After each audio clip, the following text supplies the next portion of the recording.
Ladies and gentlemen, welcome back to Inside the Mirror podcast. I'm your host, Kyle David, as every week. Back with another guest. This month's guest, I guess. We haven't had a guest this month. This month's guest is a family friend that I just met, if that makes any sense. Don't worry about that right now. We'll figure it out later. But this man is someone I've connected with. I think he has a great energy. I think he has a good purpose on his life. And I just think the guy has a lot to share and a lot to give. So without further ado, ladies and gentlemen, Mr. John Bauer. John, how are you? Bro, you said good energy, but all my energy is gone. There's nothing left. 3 kids on the ground, 2 coming, COVID. We don't have masks on right now because we're in Texas. We're free. I don't know what to make of anything. So my energy is waning. But for you, Kyle, I'd make love to a crocodile. That's well, thank you for that. That's a quote from Groucho Marx, just so you know. Oh, I thought it was original. That's all right. No. Well, look, man, the past 12 months have been crazy. I understand the energy drain. I feel it, it's up and down, up and down. But we talked previously one time face to face, and I gleaned good energy. So I'm going to take it as you have good energy and the world is crazy. Yes. Anyways, how are you, man? How you doing? Doing pretty good, all things considered. It's a little stressful time. My wife and I are slow processors. And so we were trying to make some decisions about our home. And bro, over Christmas, so pregnant with twins, yep. She gets Roro really bad. We were supposed to go skiing. That got, switched, all this other stuff. My son and I technically got it, but we were fine. And so we just got delayed in everything we wanted to do. And we're just slow processors. But once we decide it, we go whole hog. I mean, we're the difference between the chicken and the pig at breakfast is the chicken just gives a little bit and the hog goes all in, bacon. But anyway, whole hog. So it's just I don't know if we're just used to that now. We've been married for 12 years. And so we just know that there's going to be low seasons where you just kind of chill and you're kind of well, I'm bored. And then all of a sudden, it's usually around the school year, but from the fall till Thanksgiving and then New Year till Easter, summer, we just kind of go nuts with work, school, church, all of the things. So, so yeah, dudes, that's what's going on. We're a little bit crazy. Twins will be here. I think I told you 5, 6, 7. I'm kind of shooting for 7, hoping for 7. Give us a little bit more time to get ready, but I don't think you're ever really ready. So anyway, yeah, that's what they keep saying. Yeah, just go ahead and jump in. So anyway, man, that's what's going on. Good. I'm glad you're hanging on. I feel I think everybody's in their own version of hanging on. You know what I mean? Because it's just like you said, and even that word you said, processing. Everybody's had to process so much in the past 12, 13 months, right? Just, I feel I'd be curious if you feel the same way I just feel I'm still processing so much, right? And I'm just a single dude. I can't even imagine being married with twins on the way. You have, you're running a ministry. I feel sometimes I feel guilty that I even feel I'm hanging on because I know people are just going through it, but the world is still processing and reeling from the past 12 months. And then, you said, Texas for free, other places are not. I mean, bro, the world is spinning at a fast rate. Anyways, we'll come back to some of that. Before I go too far off the beaten path, let's stick to you. Yeah. You got to pull me back in, bro. Can you give us the 2, 3, 5, 10 minute, whatever kind of, I like to call it origin story. You know what I mean? Where you from? Who are you? What are you about? Give us the highlight reel of your life, basically. Yeah, it's kind of like a junior high A-team basketball highlight reel. So grew up in Houston, Texas, very Baptist. My granddad, who married your parents, which is pretty rad. Grew up in Houston for 16 years, just typical middle-class family. My parents moved with all of us to St. Louis, Missouri, where my dad started a ministry up there called CBMC, Christian Businessmen's Committee. It's kind of like Young Life for business guys. So a lot of khakis, a lot of press shirts, a lot of lunch meetings that start at 11:15. So anyway, so he's done that for since then. That's like 1996 or something like that. And went to Baylor University, where I started to build my testimony. I was kind of a half-arsed testimony builder, so I'd have like 1 foot in. Like I still had this like church thing where I would like go and tithe, but then I would, kind of party balls the night before, or 2 nights before, whatever it was. Um, and so most people in college either really, really liked me or kind of hated me, Mm. um, which was fair. So I guess my senior year, Jesus came and got me and brought me to the Father. And I was like, what is this? So I was just sick with just partying with women, with sex, with pornography, and I was miserable. And I'm kind of I'm an up and down kind of a guy, so high highs and low lows. But Jesus came and got me, brought me to the Father, and I was like, what is this? Felt loved, known, accepted, and it was really supernatural, in my opinion. Um, the game chose me in essence. Mm.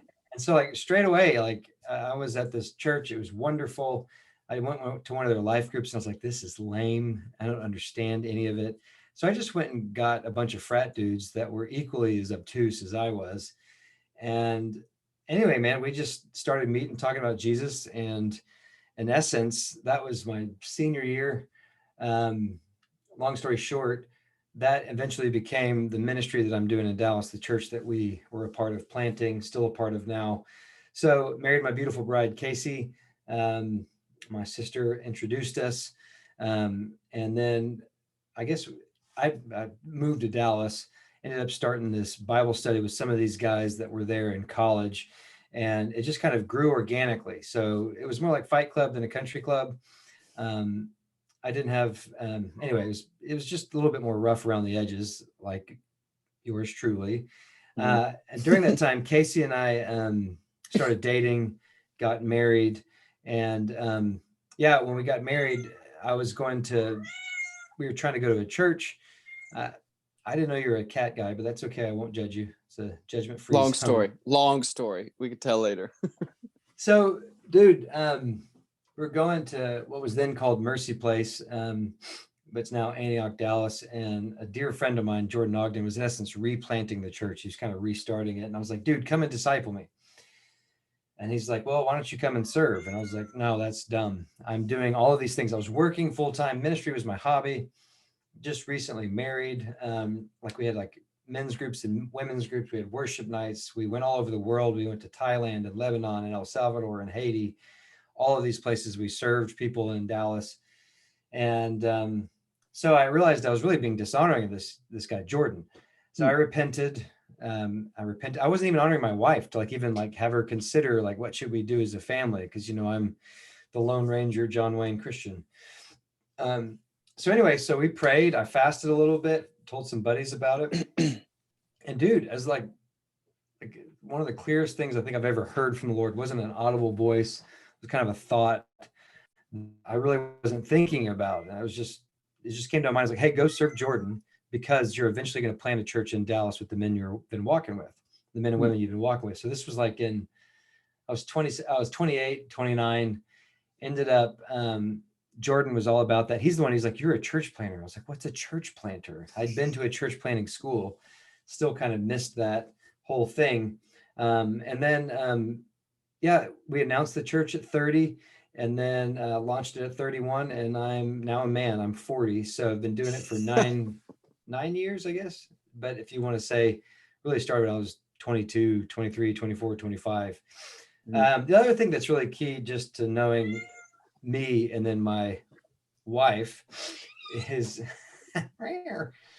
is just our story with I would say infertility. So couldn't get pregnant, had a bunch of miscarriages, ended up adopting my oldest son from Colorado.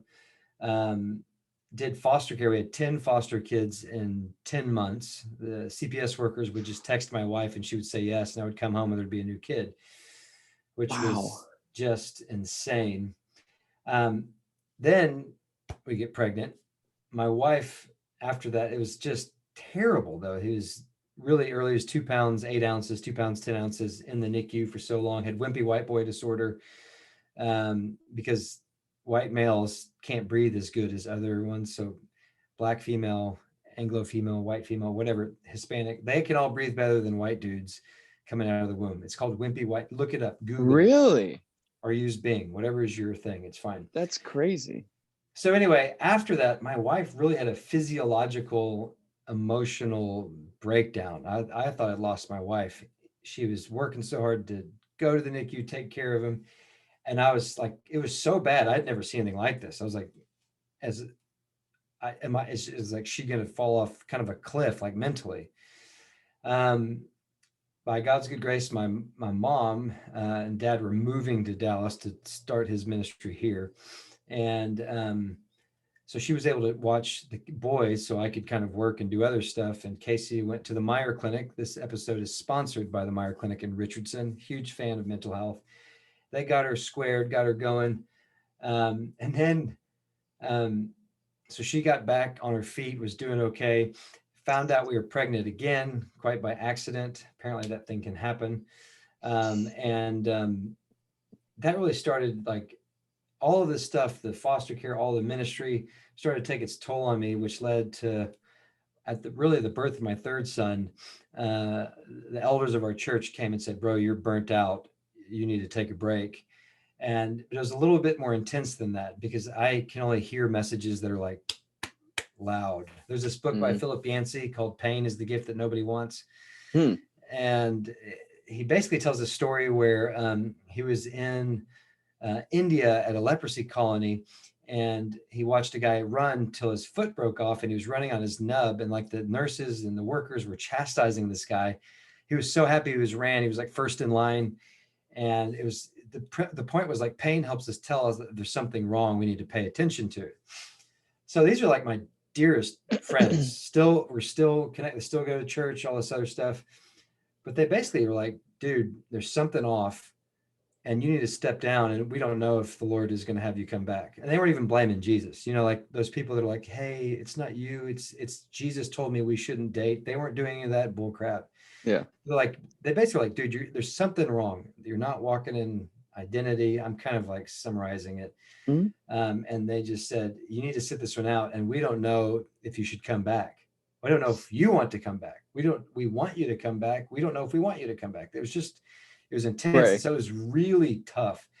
So that really, I like to talk about God's providence. So like his providence, whether it was in, school at Baylor, if it was in moving to Dallas, marriage to Casey, adoption, foster care, even in the bad stuff in the valley and the shadow of death, my wife breaking down, me in essence, after all of that kind of falling apart, because my identity was so wrapped up in my role.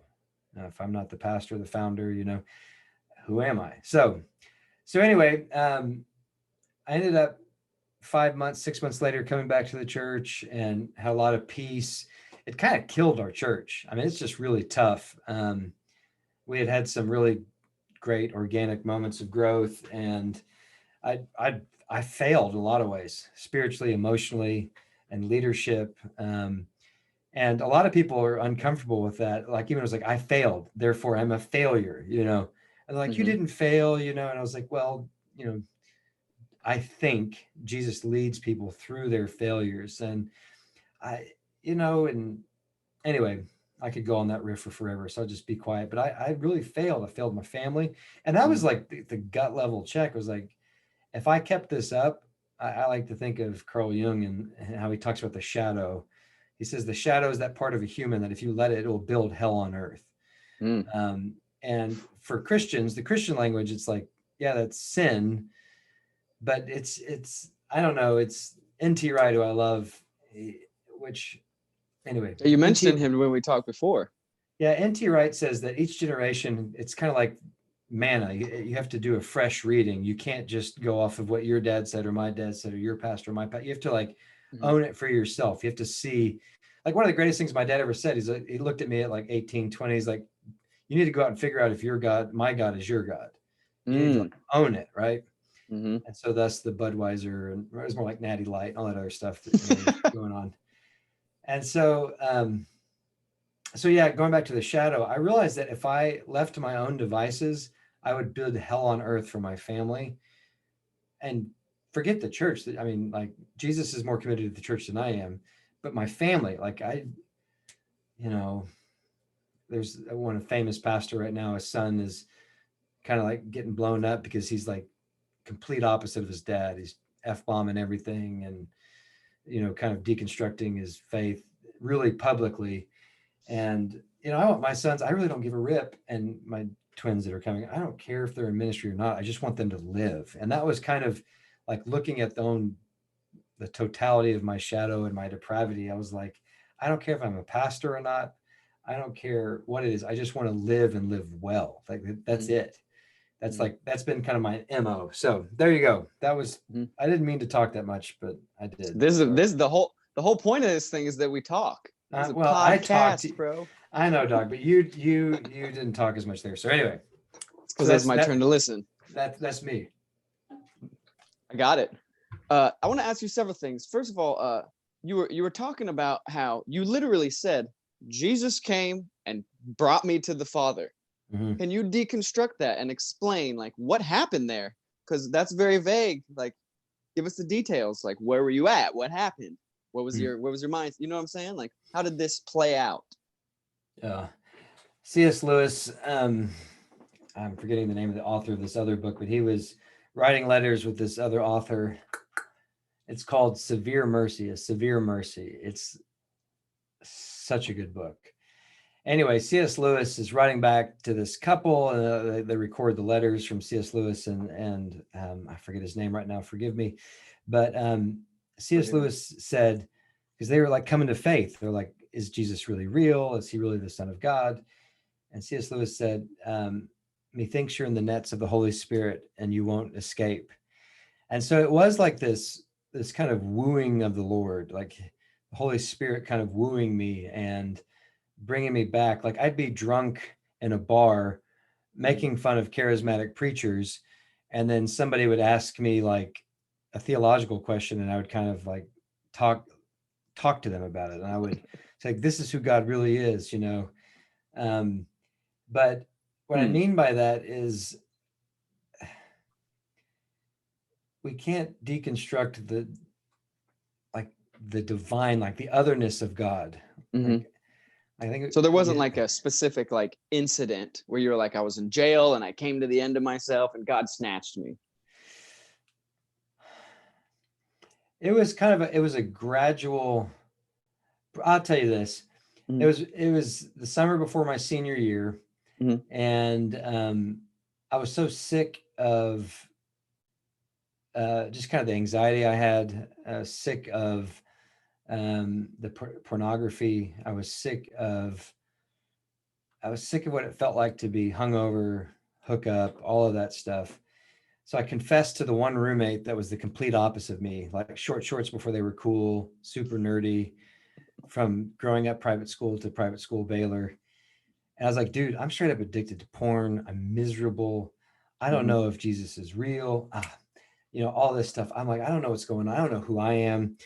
And it was like the room was on fire with electricity. Like it was like, he just listened and he's like, bro, and we just prayed. And it was like the room was full of something other than oxygen. And I was like, what is this? So it didn't change right away. But what we did is we got up every morning early. And by early, I mean like 8:30, 9. And early for college students. Yeah. Prayed for like 5 minutes. God, show me who you are. Show me who I am, and show me and change my name. That's what I prayed. And I would pray, like I would get drunk, hook up, hungover. He'd pull me out of bed and we would pray it. And then later on, about 6 months later of doing that, I was with a group of people, some church folk, and this dude looks at me and long story short, he looks at me, he's like, John, I think I've got a prophetic word for you. And I was like, okay, what is that? Baptist, I had a little bit. My mom was a closet charismatic growing up. But this dude looked at me and he read my mail. It was like he'd been reading my journal, which I had just kind of tried to do. But he goes, the first thing out of his mouth, so remember I prayed, God, show me who you are, show me who I am, and change my name. First thing out of his mouth after that, he goes, John, I think God wants to change your name. And I was like, what? He goes, melting. Yeah. And only my buddy who was with me, only he knew about this, right? Mm-hmm. And so this guy, Daniel's his name, Daniel McGinnis, he's like, God wants to change your name like he did from Peter. He went from Saul to Peter. And he goes, bro, God's going to use your character to build his church. And I was like, if you knew my character, you wouldn't say that. And that's part of what I love about the prophetic. It's like calling the gold out of people. It's like, this is what God sees. So if you have the shadow, you have sin, then you have like that deposit of the Holy Spirit that is like, this is what it was. And so that moment I was done. That was it. So it'd been like this woo. And I was like, there's something other than just the normal. There's something I don't like. It depends on what you mean by the divine. I don't like saying that. There's something supernatural. There's something otherworldly. There's something other about who God is that you can't systematize. You can't put in a box, whatever metaphor you want to use. It blew me up and I was on fire. Like that's where the difference changed. That's when the sin just kind of like out my heart. It was like, God, what's his name? I have his book somewhere, Preaching for Preachers. I'm forgetting all of these guys' names right now. Anyway, he says, he's talking about Romans 5:5 about the assurance that comes when the Holy Spirit kind of enlivens your heart. It's like this, and like the eyes of your heart are just like on who God is. And so I was done. I was like, okay, signed, sealed, delivered. You know the worst about me. You love me just the same. Okay, let's go. And that's when I started the Bible. So that's when I went and got all these dudes and was like sharing the gospel and praying for people and, trying to walk in. Well, I was walking a lot of purity, all things considered, but I was like, Lord, whatever you want, I'm here. I was all in. I was like, here we go. And so that carried me on until kind of marriage or whatever. So that was the Jesus came and got me. It was kind of like out of desperation. Are you real? Up and down. And then this dude comes in with a prophetic word. And I was like, yes. Like, boom. What's this guy's name? Do we remember his name? Yeah, Daniel McGinnis. Daniel McGinnis. We got to give Daniel McGinnis a round of applause, ladies and gentlemen. Daniel McGinnis. He's in England. He's a professor of like New Testament studies or something. And like Leeds or London. I don't understand England. It's like several countries. Yeah, who knows? That's super awesome, man. Like that makes me happy to hear that. It's interesting how you and I have had similar, kind of, right? Both of us had fathers who were pastors. We grew up, knowledge of the Bible, heard about God, know the stories, Noah's Ark, Moses, Red Sea, got it, cool, right? And then it's interesting because my dad didn't have like a single moment, but he also, basically my whole life was like, don't just listen to me. Don't just listen to what I'm saying up here. Because he's a preacher, he's on stage, I'm like a kid watching. And he would always tell me, don't listen to me. You have to make sure, same as you have to make sure that you believe this. You need to do the research. You need to go look, right? And he was always pointing me to, hey, look over here. I was talking about this last week. Anyways, all that being said, we've both had these interesting stories of grew up head knowledge of this spiritual God, Bible thing going on. And then went off and we're like, well, these other things sound more fun, right? Like sex sounds way more fun. And then you do it and you're like, well, that was a lot of fun, right? Or you're looking at porn and you get into it and you're like, wow, this is exciting. Start drinking, you start partying. There's all this excitement that comes with it. And then you wake up one day, such as you did and such as I did, and go, this is not making me feel good, right? I'm sick of being hungover. I'm sick of the hookups. I'm sick of all this. And then like you said, there's that tug that starts pulling you. It was always there, right? It was always there, but it's like your heart has been opened up. It's almost like you said, you kind of start to feel your depravity, and so then it allows that pull to start tugging at you. And I didn't have like a Daniel moment, but it was Daniel McGinnis. Is that his name? Daniel McGinnis? Yeah. I didn't have that moment, but we all come to that place where finally, like you, we're like, oh, I get it. Okay, right? There's this and this. Anyways, just interesting how similar, as I listen to you, how similar, and the people that listen and kind of know my story are probably thinking the same thing. Very similar, very interesting. Anyways, I just wanted to point that out. It's very interesting how similar our journeys have been. If we were to line them up, there's a lot of similarities there. Very interesting. Anyway, so keep telling me about, I do want to know, because just from talking to you and reading about you on the internet, because I mean, if people don't know, you're very famous, you're a big deal. Big Very, deal to a lot of very big people. deal. Big deal to a few. Yes. I think you're a big deal, but you're involved in quite a lot of stuff right now. Am I correct? Yeah. Well, a couple things. Number one is just church. Mm-hmm. Um, Getting a graduate degree from Fuller, so that's a lot. Um, and so we got church going on, family going on. Uh, During my break, the last one, I guess it was in 2018, 2019, COVID has made everything seem like dog years.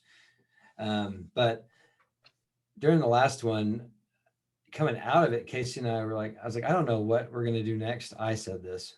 And I said, all I know is I want to do it together. But both of us had this desire to do something kind of entrepreneurial, not that a church startup isn't, but really in a business setting so that she could express her creativity so we could partner together. So Mm-hmm. I don't have any hats on me. So we started Neighborhood Supply Co. And it's like local Dallas neighborhood swag, but like hats that are hopefully not so chintzy and tchotchke, whatever the word is. But she's kind of a sick eye for design. Like I didn't know she was cool until my clothes started to change.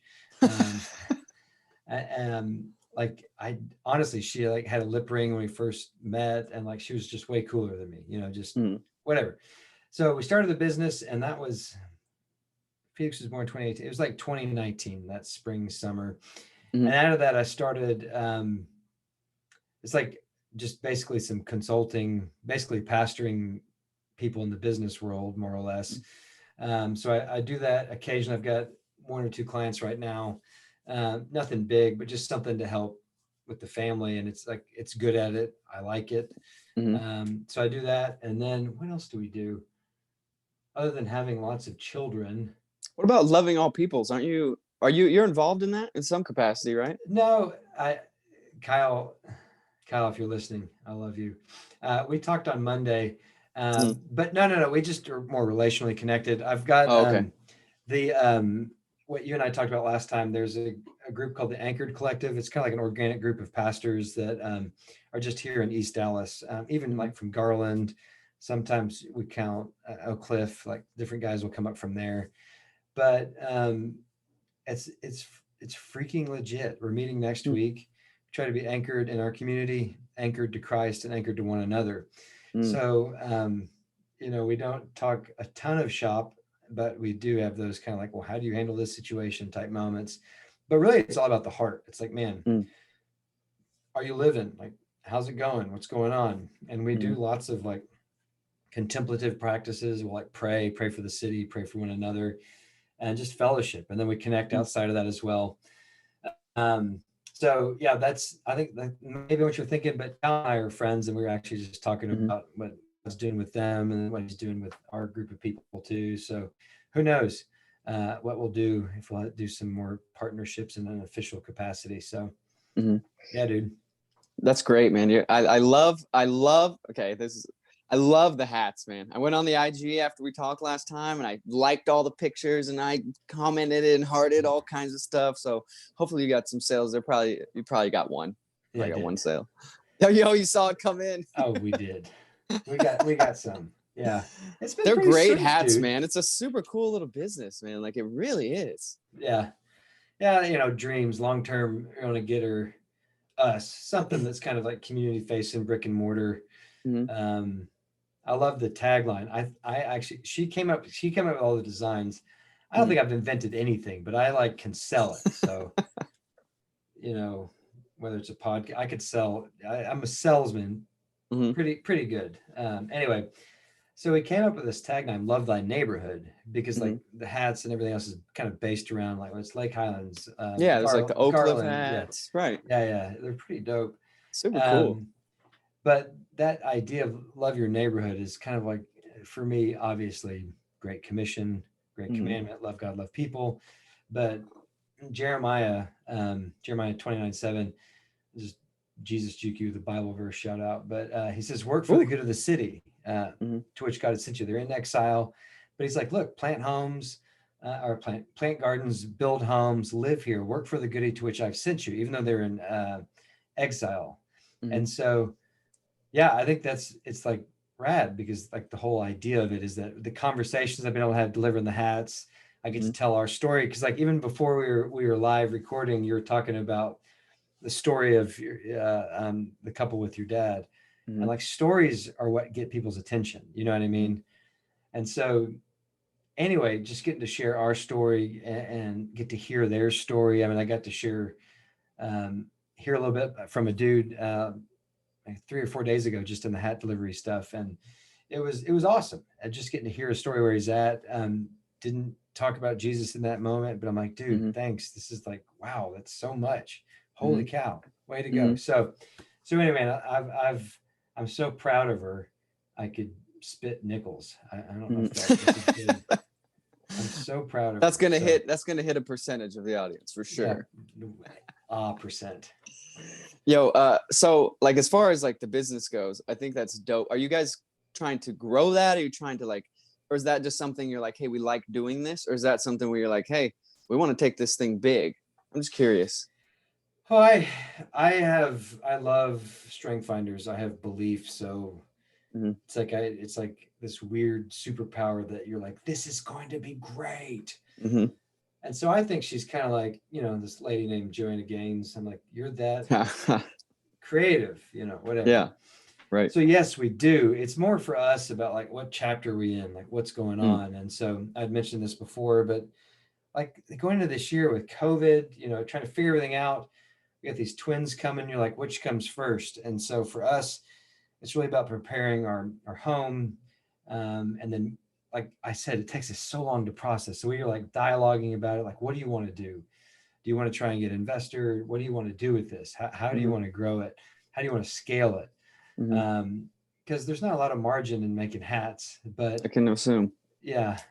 So, I don't know if it's Cardi B or someone, but we're trying to make some money moves. We're thinking about it, but with I still don't know what that means. I just like money moves.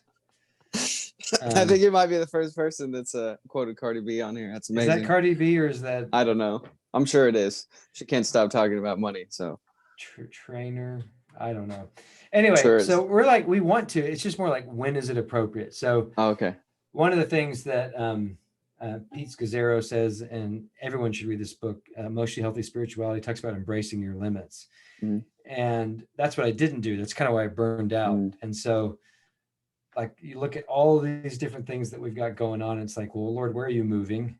Where do we wait? Where do we embrace limits so I don't drive us, or she doesn't drive us into a ditch? Because Mm-hmm. she kind of drove us into a ditch with foster care. I drove us in a ditch with church. The church. And so with this, it's like trying to like move in the rhythm of the Holy Spirit Mm-hmm. and what he's doing, and like follow Jesus' leadership and really follow him. Like Mm-hmm. I'm trying to make that the core of my identity as a follower. Mm-hmm. Um, okay, like that's going back to the prophetic word. It's like the idea that he's actually real and alive now. Like he's actually the head of the church, not me or somebody Mm-hmm. else. So with the business side, yes, I do. I want it to blow up, Sure. but then going, all right, what's appropriate? Dallas Mm-hmm. Willard always, and Divine Conspiracy talks about, as he's going through the Beatitudes, he says this phrase, just as is appropriate. So like, I want it to blow up as is appropriate. Mm-hmm. I want to embrace my limits, and I want to just like give my wife space to just kind of burn, Mm-hmm. be creative. And it's just hard when you have 3+2 coming. So we'll get there. So it's like Mm-hmm. kind of go slow to go fast. I'm dropping all of these like one-liners all of a sudden. So I anyway, love it. We're yeah, gonna clip them all. yeah. Question. I Fancy have so picture many of me. questions. Go slow to go fast. Do it. I love it.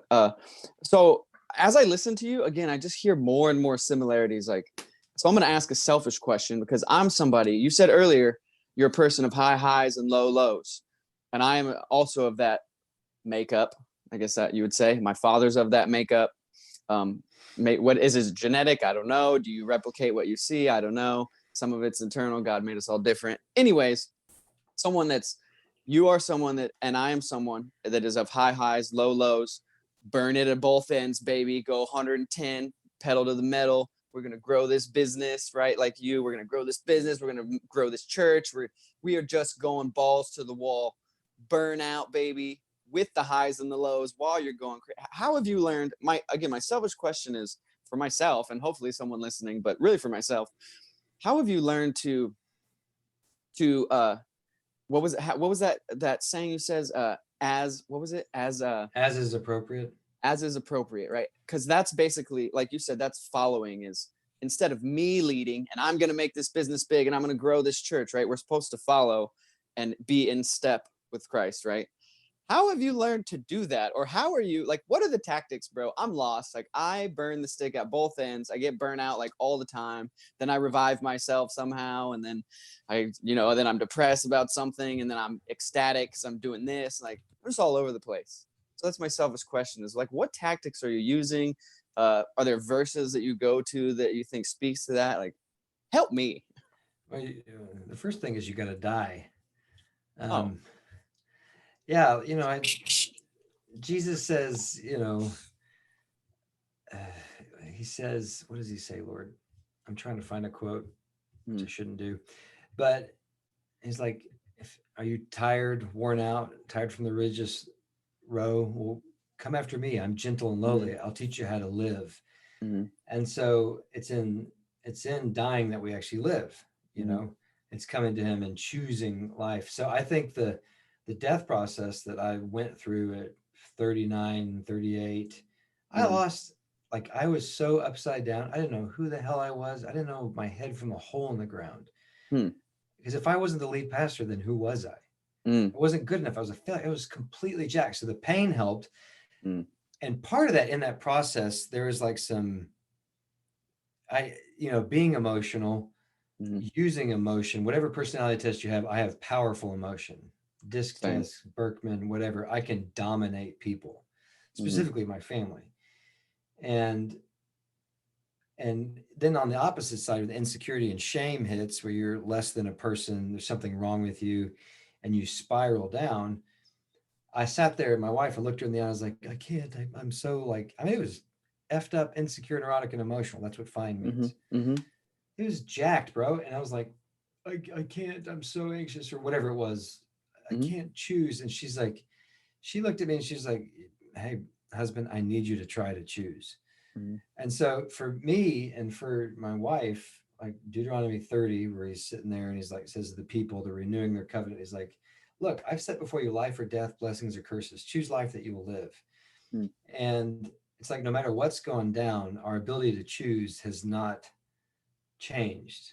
Whether, and like, I think it's going from immaturity to maturity. So even in this, like, you hear the drivenness, I'm probably about 80, like, because I'm Western, 80 to 90% over that. Like, I do want to grow. I do want to see fruit come, but the way I preach is like preaching to make our church smaller, because I believe in like deep community and rooted connections and all this other stuff. So for me, it's like choosing life. But so the challenge, this is where it's unique, because I do think it's a lot of like, I'm formed you in your mother's womb. So he like looked at you and said, I want a man like this on the planet. And so St. Augustine, bro, he has this quote, this prayer, it's in Latin. I can't really say it in Latin. Noverum te, noverum me. It means, let me know myself that I might know God. And so part of that is like knowing, because like your shadow is like, this is Jung, your shadow is this part of your heart that's right next to the best part about you. So like, it either builds Babylon or it builds the kingdom. It either brings life or death. And so with Christianity, it's like, I have ambition, I have drive. Like, my number one gift is I want to be important. And you're supposed to have the least of these, but like the personality test, that's what it says. Right. So Christians are like, well, that needs to die. And I'm like, no, it needs to be sanctified. It needs to be controlled by the Holy Spirit. Because I want to be in the moments where people are like, the life change is happening. That's all I love those things, right? And so it's like an honest assessment about what you desire, what you actually want, what you actually think, what you actually feel, and then seeing that and choosing life in it, so you don't let it rule the roost, you don't let it drive you to hell, basically. Because that's where my drivenness went. And so even in, like, I can still, this pastor who's now defunct was interviewing Bono once, and he says, you're really rich and you do lots of stuff with poor people. He's like, how do you do that? And Bono says, I'm comfortable in the tension. So I'm learning to be comfortable when that drive comes in. I'm like, what do I do with it? Mm-hmm. And then I'm learning, I'm like, these are the times to put it on. These are the times when you're like, it's appropriate to drive hard and like be intense. And then there's the time when it's like straight up, no, like it's time to chill. So during this whole thing, I'm going to be quick on this one. I got so much crap for this from like 4 people. So, so it wasn't that big of a deal, but it pissed me off. But I went through this like thing. I'm a lead pastor. I'm like the man, blah, blah, blah. And then I went through this deconstruction, whatever you want to call it. I was like, no, my identity is as a warrior priest. Like, this is who Christ made me. But it's the best way I could think of it, a metaphor to sum up who I am as a man. But out of that, there's like little things where I literally think about, like, if it's putting on clothes, it's like, if you're going to a wedding, you dress up, or if you're going to the rap festival, you dress differently because you're a rapper. You're a rapper. Yeah. So like, I'm like, man, it's time for me to be the present one, like with my family. It's time to dial it back. It's time for me to be the father heart. It's time for me to be the commander. It's time to go. It's time for me to be the anchor. Like in those rescue moments where there's like really crisis. And so I like literally think before I go into a situation, like, who do you want me to be right now? Like, what's appropriate? Like, what calls for it? It's like, it's Galatians. It's like, only share what gives grace to the hearer. And so I think it's a mixture of like dying the pain, choosing life, knowing yourself, and then knowing like how to manifest, like how to be in the world. And it just, that takes a lot of hiccups and screw ups, and then people going, hey dog, I think you missed that one. You need to dial it back. Turn up the Zoloft and turn down the ADHD meds. I get it. That's good, man. That's it. That's very helpful. I think that's good, because I'm learning the similar things of, my word is really for almost everything I'm trying to learn is most of it comes back to balance, right? Like balancing, whether it's in the moment, balancing, do I listen? Do I speak? You know, even with the podcast has been helpful, learning to listen and not constantly speak. And kind of what you were saying there is just learning, like, what does God want me to be right now, right? Like, am I supposed to go hard today? Because in my mind, yeah, you're supposed to go hard all the time, 24 hours a day, baby. You know what I mean? And that's not God's best for me. So I'm learning, like, I'm having to learn how to slow down, try to rest. I'm a failure at it. I'm terrible at it. So I'm like, I'm in that process, like you said, of like learning and trying to become better at this, learning how to rest, learning how to balance things. You can't go 100% at everything all the time. You just end up burnt out, right? So I think that's good that you say that you said at the end that it is a process, right? I like that you ended it there, not saying like, you just do this, and then that's how you do it. Yeah. I like that you made it clear that is a process and it's not an easy one. No, the vision is the process. That's the whole point. Yeah. That's where he meets us on the road to Emmaus, he meets us along the way. So yeah, dude, that's legit. That is a good point. Way to go. Good job, John. Hey, another question. So as somebody who's obviously, anybody listening, and to myself, you obviously read books. Like, I think you've referenced like 27 books already, like just off the top, like, oh yeah, and then this and this. Have you always been a reader? What makes you want to read? And like, how's your life enriched by all this reading that you do? I mean, it's benefiting you massively just from our interactions, in my opinion. I didn't even aware of it. That's cool. Interesting. There's like I think it's like a hunger to know. Maybe it's like even negative, like a desire not to be a fool. Because I want to be important. I want to be like, an unwritten rule in my family is like, present well to people. Anyway, growing up Baptist, that might be part of it. But anyway, it was like, part of it was like just like an insatiable, like when Jesus came and got me, brought me to Father, I was in Costa Rica doing some mission work. We went to India, we went to Holland, all these places. It was legit. So I had my suitcase for my stuff, and this is before like the Kindle, whatever. I've never read a book. I like the hard copy. I like to get the paper cuts and write all over it. Yeah. But so I brought like a legit suitcase full of massive books. And I was like super interested in spiritual warfare. So I like read this handbook like in 3 months. Like, it's stupid. So part of it was like, when I find something I like, I kind of go nuts going for it. And so there'll be like, I haven't had the time for any kind of fun reading at this present moment because of school, but it's like the world is, we live in a really unstable world. All of the cultural norms are being deconstructed, and more people are on meds than have ever been before. You know what I mean? Aloneness, isolation. There's some sweet church that has a sign that says isolated but not alone. I'm like, well, that's the definition of being alone from humans. That doesn't work. I get it. Like, you're trying to be hopeful, Right. but Right. I'm cynical. So anyway, Same. and all this thing, I'm like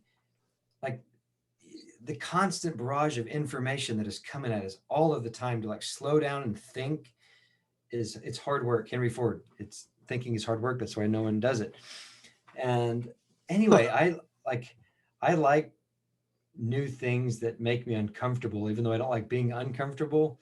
I like the thrill of reading something that I'm like, oh my gosh, what if this is true? Like, what if Noah was a fable and more of a historical truth, a historical myth, and like a literal thing? And I'm like, oh, does that mean Jesus isn't real? You know, like all that kind of stuff. But then even like thinking about thinking, like how do we get to this place where we're at today, where people are like, you know, praying in tongues at the Capitol riot next to an NRA guy and white supremacist and whatever else?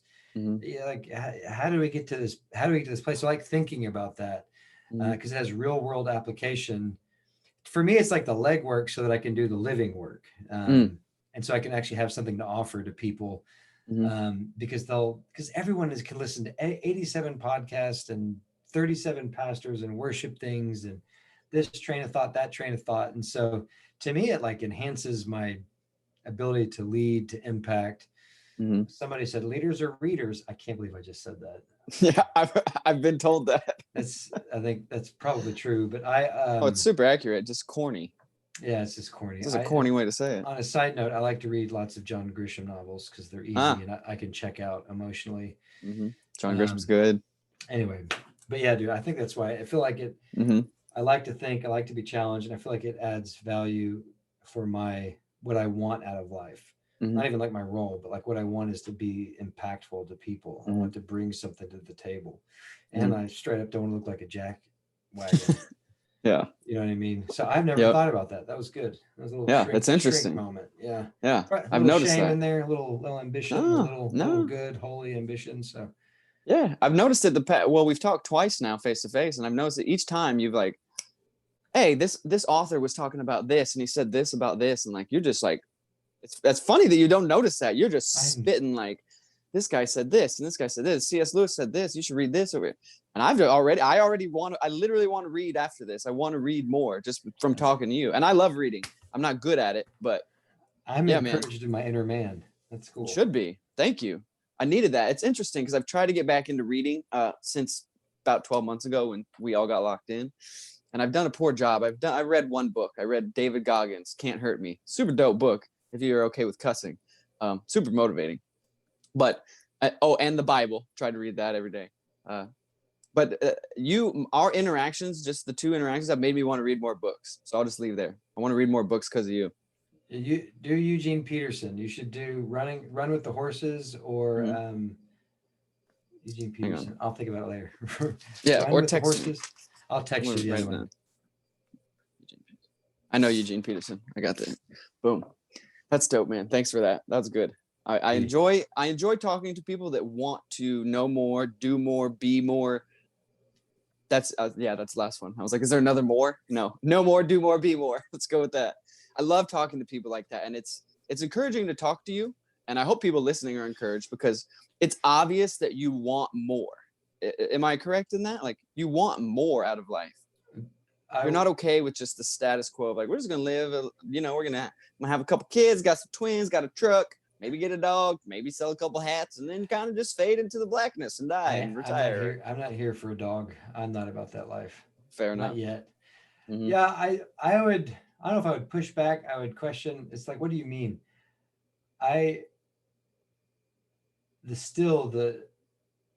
A gal came to me, one of my buddies' wives, one of the elders' wives, afterwards, and it was rough. Like the whole process, it hurt, it sucked. Like it was rough, but what was so freaking bad to the bone is that we were all committed and we're like, we're in. But Mhm. then you're like, we got to reassess. And so she came and she's like, really, what's driving you? That's what she wanted to know, because she could still sense that drive and ambition, which not everybody likes, which I Mhm. appreciate I now. know. I'm aware. But I was like, my MO is I want to live well. Mhm. It's like I know I can crush stuff, get stuff done. I Mhm. know I can. Sure. But to me, I'm more willing to take the slow down, for making fun of all the phrases I've been quoting. I came up with one that's being is greater than doing. Mm. And so like when I'm at my most healthy, I'm taking like an hour and a half in a day and like letting things fall and trying to journal, trying to do some practices like lectio, scripture reading, prayer, whatever. It's varied. But so I want to live well. Every once in a while, I'm like, yes, I want the bigger house. We live in the I'm I'm the richest man in Dallas, but all of my neighbors are loaded. It's beyond measure. And so it like creeps in. I'm like, oh, if I just had like it's like this, like taking the tree of the knowledge of good. If I just had power or money, and then I could win. And that's like it's kind of weird. It's like Gollum, and you're like all of a sudden a little demonic. Mhm. I get it. That thing's there. So I want that part to die. But it's like I want to live. Like I even think about this freaking podcast. Mhm. It's like holding me accountable because I'm stressed as balls right now. Mhm. And I'm like, well, are you gonna live what you preach? Are you gonna live or are you gonna choose life? Like if you keep on saying, just wait till you get past this little remodel thing, wait till Mhm. the twins come, then you can get to living. Mhm. I'm like, that's not how this works. Mhm. I can choose life. I can change the story. I can control my emotions. So I hear you, but to me the shift is like I can't control what I can't control. I can't control whether the church grows, whether I actually have impact or influence on people. Mhm. I can't. I mean, I can do some stuff to help us out financially, but like, what I can do is choose life. So I want to live well, and Mhm. I have to straight up like remind. I'm like walking down the street talking to myself like a crazy person. I'm like, no, you can choose life. No, change the story. Tell yourself a Mhm. different story. Like, Mhm. who are you talking to? I'm like, oh, it's my headset. It's over here. It's a small one. Steve Jobs made it before he went to the other world. He gave it to me. The other world. God, that's weird. That's the riff. Anyway, yeah, dude, Mhm. I want to live well. So, but there is ambition, but I can sacrifice that. I can make the right sacrifice in order to live. It's like this weird thing. It's like, what are you going to get? Are you going to sacrifice the ambition so you can live? And usually Mhm. when that happens, sometimes there's more of that exciting activity which I crave. Mhm. Anyway, am I I'm feeling insecure about the time frame. Are you okay on You're time? fine. You're fine. What time? I don't know what time it is. Oh yeah, you're on more time straight than I am. Yeah, Uh, I gotta go pretty soon. I got a real time okay. call coming up. Let's. I've got a call coming up. So anyway, Bro, you're amazing. Okay, this is the last thing. I think it's interesting that you were saying there because I think a lot of people can relate to this. I can relate to this. Of if I'll be happy just after this next thing calms down, right? Or I'm through this next thing, or me like as soon as I get my stomach figured out, I'll be happy. As soon as I get through the struggle, that's what it is. As soon as I get through the struggle, I'll be good, right? mm, Like you said, as soon as we get these kids, as soon as we get back in the house, things are gonna be good. Just like not yet, right? I can't just like this moment is not great, like, but if I could just get past these next few hills, if I can just get over, 1, 2, 3, these next few issues, whew, then I can breathe again. And what I'm hearing you say is, no, no, no, no, no, no, no. The living, the accepting, the peace, the living well, as you say, happens in the moment. Am I right? Like it's yeah, not after the next thing. And I'm going to be living well and peaceful in like 3 months. Like, as soon as these next, because there's always the next thing, right? That's what I'm learning, at least in life, is like, there is no, after I get my stomach fixed and after you have your twins, then there'll be another issue. And then there'll be another issue. So we're always seeking, I think, and people listening, I hope you can relate to this. I think most of us live life this way, seeking peace tomorrow or seeking fulfillment or seeking whatever it is tomorrow. Because today there's too much going on, right? There's no way I can be peaceful right now. I'm anxious and got these 5 things I got to do, and I got twins coming, and my house is under construction, and I don't know I'm gonna pay the bills. Like, and that I think is where Christian or non-Christian people have to go, how do I live better right now? More at peace. I like what you say, live well. How do I live well now? Because I get caught in the trap of being like, I'm going to live well in like 6 months. I got to figure this stuff out. I got to build this business. Once I get enough money, then I can live well, right? Then I can kind of calm down.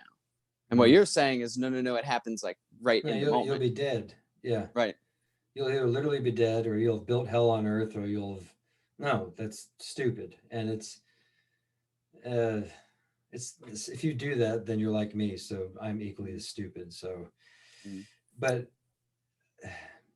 so the thing about Jesus and his kingdom, like even when he goes to the guy, he's like, let me bury my father. And Jesus is like, let the dead bury their own dead. And I'm like, dude, that is just so dead. Yeah. Right. I'm like, hey, dog, bro, the offer that he gives to us is life. And like with the choices that we make really show what we value. I'm like trying to make this up as I go a little bit, but for me, it's like when we're actually choosing to making healthy choices that are going to lead to right actions, that are going to lead to good feelings, that are going to lead to life. That's the hard part. So like a really silly example is like our phones and Netflix and chilling. So like I hate planning. I didn't want to read your email. I'm like, I'll figure it out. Like, don't give me an outline. I just want to make sure I don't like piss you off, really. And like dishonor you. That's the main thing. I don't care if I piss you off. You're fine. But like when I hate planning, but to honor my wife so that we don't have conflict, I've got to plan. To honor my kids so I'm not stressed out, I've got to plan. So they're not stressing me out because I've got the emotional bandwidth to like be with them and be present, and not be like, oh, I'm going to text this guy because I'm so important. No, you don't. They didn't have text like 20 years ago. I think they did, but who knows? It's been a long time. So it's like, literally, dude, I'm like, if I'm going to live, and you get anxious, you can just get sucked into the vortex of your phone, and the next thing you're scrolling, and then you're just like interacting with it. You're being sedated. Then you go to sleep and you can't go to sleep. And then you drink some wine or something to help you go to sleep, or whatever it is that you do, smoke some weed, take some Zoloft. And then you're like, next thing you know, you can't get up on time, and then you're stressed. You just do the whole thing over again. So it's like simple little choices. You're like, okay, I'm going to have a day tomorrow. Today's really busy. I know in order for to live, I need to do my gratitude. To me, it's called rule of life. It's like these things that are personal to you. Like for me, I've got to journal gratitude daily. 3 things that I'm grateful for. Say the Lord's Prayer daily. I've got to tell myself a different story daily, because shame will creep in there. And so it's like, I've learned this stuff like through lots of pain, but like choosing life on a practical level is like, what are the stupid things you're doing? Stop it. Like, is it giving you life or death? And yeah, some phone stuff give you life. Yeah, watching a show can be great. But like making the right sacrifice. You're saying, I'm going to sacrifice these things so I can live well tomorrow, today, whatever it is. And it's I'm not that disciplined. I do not have great discipline. You sound amazingly disciplined. No, are you kidding? I'm more motivated by vision. So the vision empowers me, like the David Goggins guy, whatever, the Navy SEAL. Yeah. He's more like straight up discipline and like hatred. Yeah. Oh yeah. But I listen to him. He's legit. But anyway, man, I'm more motivated. When I see life, I'm like, yes. So in order to do that, I've got to sacrifice. I've got to make these choices. I've got to hone in. Don't spend money here, whatever it is, so that I can live. And that, when I lose sight of that, then I just do whatever's in front of me. It's funny you say that. So as a also somebody that lives off vision, bro, like I got a vision board. I mean, my whiteboard right here, I don't like calling it a vision board, but like, I don't care about labels, but like my whiteboard here, like I'm a visionary. So it's like what you're saying is interesting, is that I have had to learn, just like you sound like you've done it better than me. I'm still in the process of like, I see the vision, but I have to reverse engineer how we accomplish that in the right way, because my way is just go forward, right? Like reach for the stars, like, and all the practical things you're saying is like reverse engineering the whole thing back down to the moment, and how do I make good choices that will then lead to the vision being fulfilled, right? Yeah. Another book, this is on Rule of Life, Crafting a Rule of Life by Stephen Macchia. It's like kind of a practical book, but it's really personal. It's just like, what are the rhythms? What are the boundaries that are going to unpack what are my deepest values so that I can live? Like, it's like Saul and David's armor. Like, you and I might have some vision similarities, but then they might stop there. And so Saul tried to put his armor on David. He's like, I don't know this stuff. This ain't me. Give me some 5 smooth stones, another Eugene Peterson book, and I'll take care of this fool. So anyway, man, like, that's going back to the prayer of St. Augustine. Let me know myself that I might know God. So it's like, you're familiar with like the crap that you do that's stupid, and you don't shame yourself. But then I have to drop this quote on you. It's like living in reality, like what's really there. So mental health is the radical commitment, the relentless commitment to reality at all cost. So spiritual emotional health is the radical commitment to reality at all cost. That's good. So it's like, yeah, you want to get to the stars, but let's deal with the reality. What's right here? Like, what are the things that are really going on in your heart, mind, will, and emotions? What's really going on with the people? Like, do they really understand what you're saying? No, they didn't. You know, they're from a different background. You got to communicate it again, which is my story all the time. And so, like, the commitment, the radical, ridiculous, obsessive commitment to reality, like what is really going on, I think that actually helps you choose life. So when temptation comes up, lust, whatever else, it's like, okay, that's going on. Is there something else going on behind it? Because that's where Jesus wants to meet you, not like on just the mountaintop, the Mount of Transfiguration. I'm like, that happens. And then he says, let's go to the valley with the demons and the hungry people and the grumbling guys and the disciples that couldn't get it. That's where life is. You get like 1 or 2 of those big mountaintop moments. I've had 1 or 2 of those big mountaintop moments, Daniel McGinnis. And the rest of it is just normal day-to-day life. Your everyday living and dying. Just here we are. You know, walking around life is what Eugene Peterson calls it. And the message, Romans 12, 1-2 in the message is legit. You can't read the message, bro. It's not the Bible. No, I'm just kidding. I have the message on my app. Don't worry. But you heard these people, they're like, you can't read the message. It's not the direct Bible. I'm like, well, technically, none of them are the direct Bible. They're all translations. But hey, what do I know? That's good, man. That's good. Biblical interpretation next time. Yeah. Cool. Well, thanks for coming on, man. Like, you dropped some. I don't think you understand the amount of knowledge you have dropped in the past hour. There's a lot of knowledge you've dropped. I think it'll be helpful. It's been helpful for me. Let me say that, and then I'll let you go because I know you're a busy dude. It's been helpful for me to just talk to you and like listen, and I'm gleaning things from you. So I just want you to know that. Like, hopefully that helps you feel something or have a good day, or I don't know. No, but I'm fired up. I've enjoyed talking to you, man. You are a very wise person, and I think that you're somebody that I would like to talk to more and glean some more knowledge from. I hope anybody listening or watching, like you have been tapped in and got some of these nuggets and picked up some of the gems that John has dropped. You got a lot of good things to say, man. You're impacting the world. I guarantee it. If you impacted me in 1 hour, I can't imagine what you're doing outside of here. So give yourself some credit. I just want to drop that there. Big ups. I learned that phrase. Big ups. Big ups. Big ups. Big flex. That's what I meant to say. Big flex. I was like, big ups. Big ups. Big ups. Big flex. There we are. Sun's out, guns out. That's right. Thanks for coming on, man. I appreciate your time. I really do. Heck, I appreciate it, dude. Yeah, man. Next soon. We'll do a part 2. Let's do it. Let's do it. We'll break down living. Holler at me. All right, man. God bless. Talk to you soon. Enjoy the twins. No, they're not here yet. We'll talk before you have the twins. All right, let's do it. How about that? All right, man. Have a great day. Talk to you soon.